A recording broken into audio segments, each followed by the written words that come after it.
este tema. ¿Podría venir una tercera ola de contagios de COVID-19?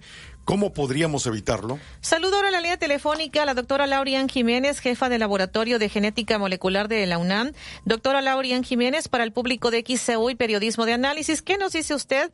¿Puede venir esta tercera ola de la pandemia en México o nunca hemos salido de la primera? ¿O qué es lo que sucede? ¿Cómo lo evalúa usted? Sí, hola, ¿qué tal? Muy buenos días. Bueno, sí, efectivamente hay un detalle ahí con la terminología, ¿no? Se le está queriendo llamar tercera ola, mientras que México sigue en una sola ola, ¿no? Estamos dentro de una sola ola continua. ¿Por qué? Porque desde el momento en que empezamos a tener un aumento en los casos, en los contagios, nunca ha venido un control de esta primera oleada, es decir, nunca ha habido una disminución que podamos considerar como un periodo de control de la pandemia. Entonces, lo que sí hemos tenido son diversas escaladas, es decir, que la oleada empezó aquí en México aproximadamente en el mes de abril o mayo. Llegamos al primer pico de la primera ola en la que todavía seguimos, alrededor del mes de agosto del año pasado. De ahí vino una suerte de pequeña estabilización entre septiembre y octubre, nunca en un periodo de control, sino que los contagios y las muertes siguieron en niveles demasiado altos, ¿no? Pero de ahí vino una escalada que es la que ya todos sabemos que ha sido la más grave hasta ahora, que fue la de finales del año pasado, principios de este. Después, ahora, aparentemente se da una especie de disminución otra vez, pero claro, ahora desde un punto mucho más alto de lo que tuvimos en el verano, ¿no? Otra vez estamos en un punto muy alto, nada más que en lo que parece una especie de estabilización, y lo que se viene hacia adelante es otro repunte, es decir, otra escalada de esta ola. Esto es claro que va a ocurrir en las próximas semanas, dado que todos los indicadores a nivel mundial lo están marcando así. Doctora Laurian Jiménez, ¿se podría evitar esta escalada que pudiéramos tener pasando vacaciones de Semana Santa? ¿O usted qué nos dice? Pues, dadas las condiciones de nuestro país, no parece que lo podamos evitar. Lo que las personas podemos hacer en este tiempo sí depende mucho de qué tan fuerte esto nos va a golpear. Es decir, que sí, nuestras acciones individuales son muy importantes para determinar en qué magnitud esto va a ocurrir. Ahora, detenerlo por completo no es posible, no parece ser posible bajo las condiciones actuales, porque nuestro país no tiene estrategias para detener la propagación de los contagios. Es decir, somos uno de los pocos países en el mundo en donde nuestro gobierno continúa negándose, rehusándose a ampliar la capacidad de pruebas para detectar a las poblaciones de pacientes asintomáticos con el objeto de poderlos aislar y, en consecuencia, sacarlos de las cadenas de transmisión. Nuestro gobierno desde el inicio se ha negado a hacer esto, es decir, seguimos con una capacidad minúscula de pruebas con relación a la necesidad que tenemos, al número que necesitamos estar haciendo de pruebas para controlar esto. Somos ahora sí que el único país en el mundo que no tiene absolutamente ninguna restricción de viaje hacia nuestro país. Es decir, que hemos aquí dejado entrar libremente quien sea. Todas las variantes del virus han entrado libremente a nuestro territorio. Ahorita todos los países tienen algún tipo de restricción, sobre todo con el advenimiento de estas nuevas variantes que sabemos que son más contagiosas. Hay muchas restricciones alrededor del mundo, ahora principalmente de viajeros que vienen de México, ¿verdad? Nos tienen miedo porque saben que aquí está desatada la situación. Pero México no tiene esto, así que siendo que nuestro gobierno sigue con esta misma negación de tomar medidas epidemiológicas de contención, no parece haber alguna posibilidad de que esto no ocurra. El nivel de vacunación que estamos teniendo en nuestro país, ¿qué nos dice al respecto, doctora Laurian Jiménez? Sí, esto es una confusión que la gente tiene, que es muy frecuente. A ver, la vacunación es algo, no es una confusión, o sea, viene de la narrativa, pues, que el propio gobierno nos está dando, en donde nos hacen creer que de alguna forma la vacunación va a tener un efecto inmediato, o de alguna manera está ya teniendo efectos sobre el desarrollo de la pandemia, ¿no? Preocupa mucho escuchar al señor presidente hace unos días decir, pues sí, se viene una escalada de la pandemia y por eso estamos apurándonos mucho a vacunar, ¿no?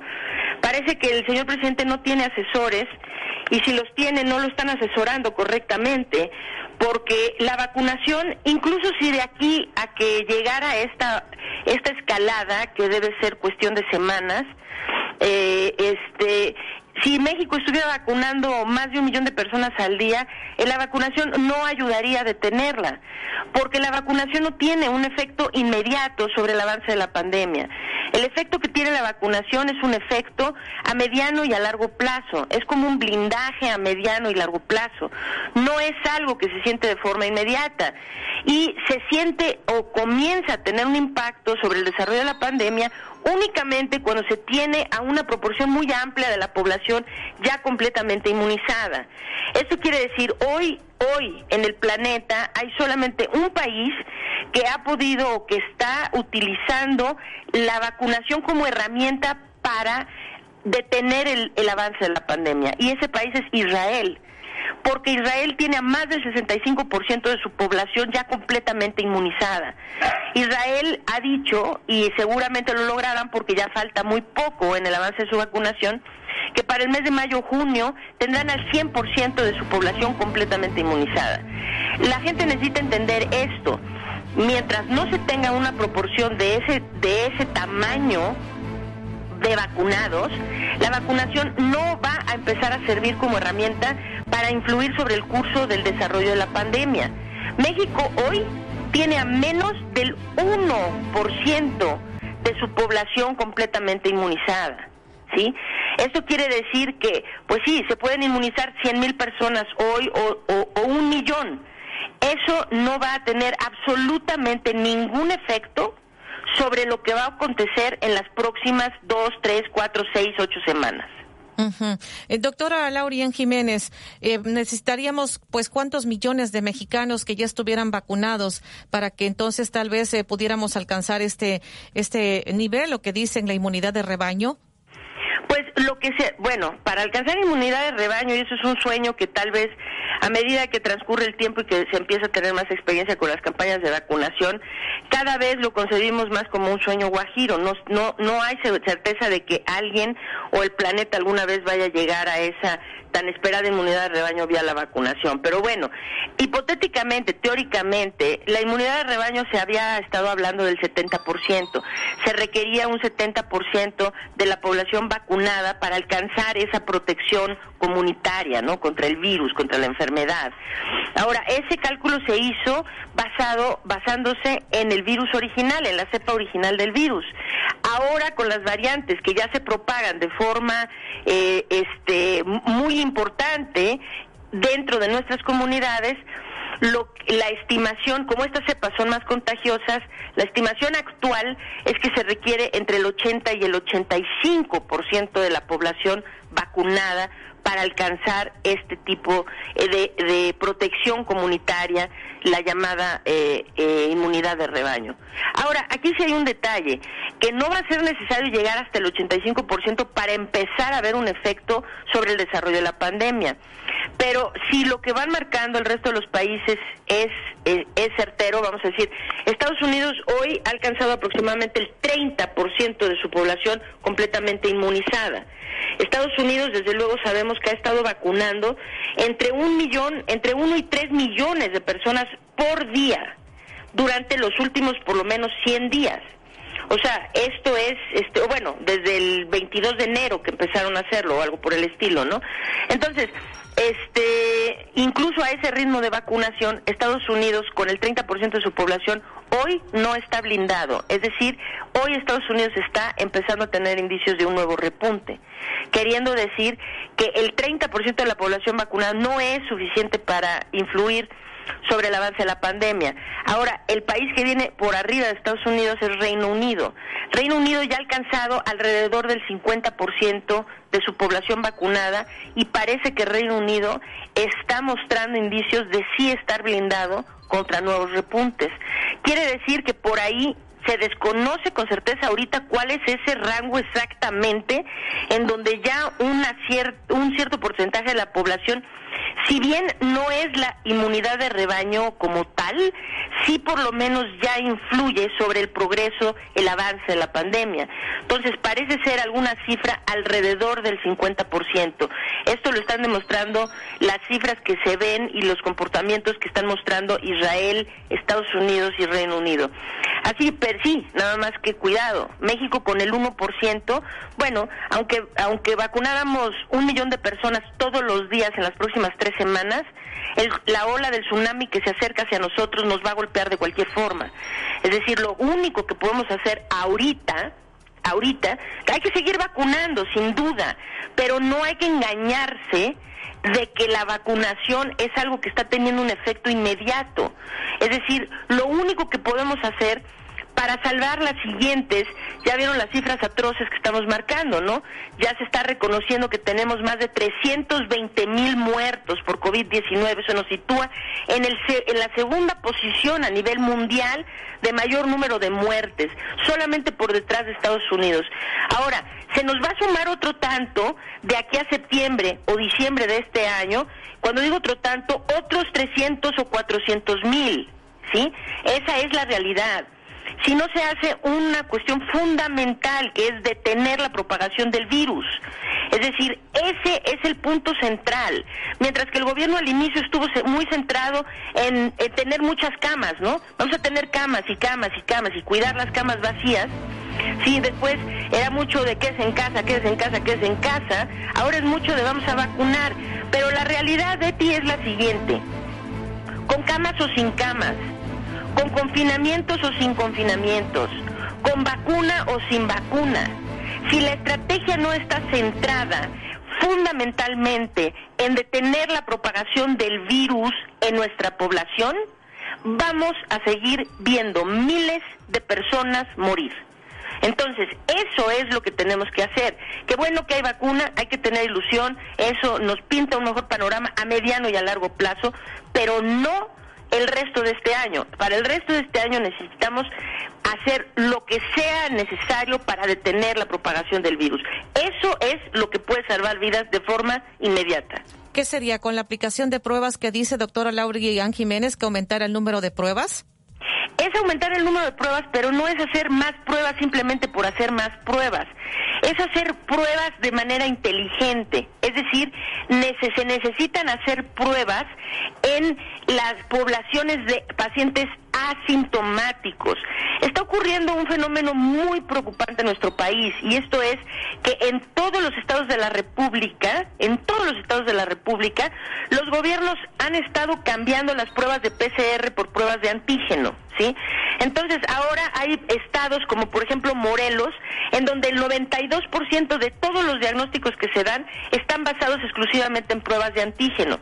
Aquí el detalle es lo siguiente: las pruebas de antígeno sí que bien, ¿no? O sea, son pruebas más baratas, se tienen resultados más rápidos y son pruebas muy buenas mientras se hagan a pacientes que tienen síntomas. La indicación es a pacientes sintomáticos. Si estas pruebas se aplican a poblaciones asintomáticas, tienen índices de falsos negativos muy altos.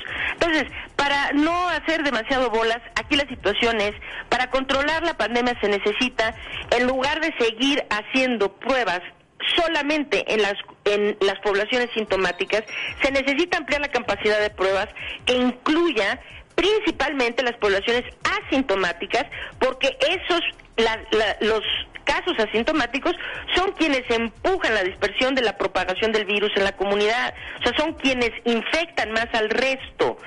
Entonces, esto es lo que nuestro gobierno se ha negado a hacer. Hemos venido más de un año ignorando a las poblaciones asintomáticas, y eso es lo que nos tiene sumidos en este desastre.